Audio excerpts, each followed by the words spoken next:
il y a un homme à l'époque du prophète qui s'appelle Safwan ibn Assal. Il est parti voir le prophète alayhi salam dans la mosquée. Il dit, je suis parti voir le prophète à la mosquée pour lui demander quelque chose au niveau de la science. Et lorsque je suis rentré dans la mosquée, j'ai trouvé le messager de Dieu couché sur un matelas. Et j'ai dit, ô messager de Dieu, je suis venu apprendre quelque chose de toi.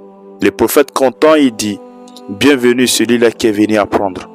Car celui qui vient apprendre, les anges l'entourent avec les ailes et se superposent les uns contre les autres jusqu'au ciel.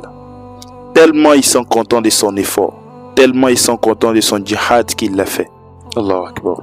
Ainsi, ce petit récit nous enseigne quoi? La première des choses, le mérite de la science.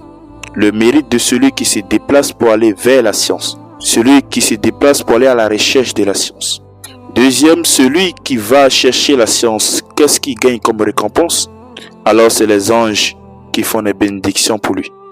Les anges l'entourent jusqu'au ciel. Imagine combien d'anges vont t'entourer jusqu'au ciel. Des millions et des millions d'anges. Des millions et des milliards. Qui vont t'entourer avec les ailes jusqu'au ciel. Et troisième, celui qui vient à la recherche de la science. Il faut qu'on l'encourage. Il faut qu'on lui dise les mérites de ce qu'il a fait. Parce que lorsque l'homme est venu, au lieu de répondre, ou bien au lieu de lui demander qu'est-ce que tu es venu apprendre comme science, le prophète alayhi salam lui dit les mérites de celui qui l'a fait.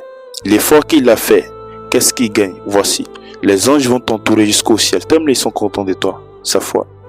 Tellement ils sont heureux que tu t'es déplacé pour venir vers moi, le prophète alayhi salam, pour venir apprendre.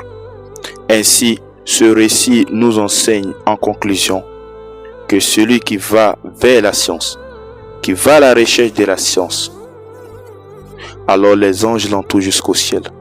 Et ce qui est étonnant, lorsqu'on prie, les anges ne nous entourent pas jusqu'au ciel. Lorsqu'on jeûne, les anges ne nous enveloppent pas jusqu'au ciel. Lorsqu'on va au pèlerinage, les anges ne nous entourent pas jusqu'au ciel. Alors les anges nous entourent jusqu'au ciel. Ils font des gloires, ils font des bénédictions. Allah pardonne-le.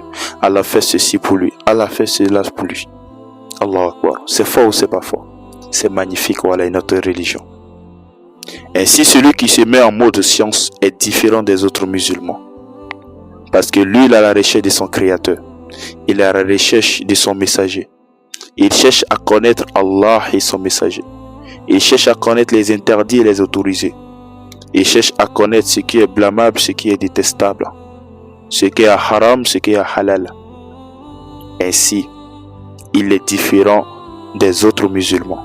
Je crois que je vais m'arrêter ici. Alors, fais vite, mets-toi en mode science pour que les anges t'enveloppent jusqu'au ciel. C'est ce, à la prochaine vidéo, Inch'Allah. N'oublie pas de liker la vidéo et à t'abonner et à partager cette vidéo maximum pour me soutenir.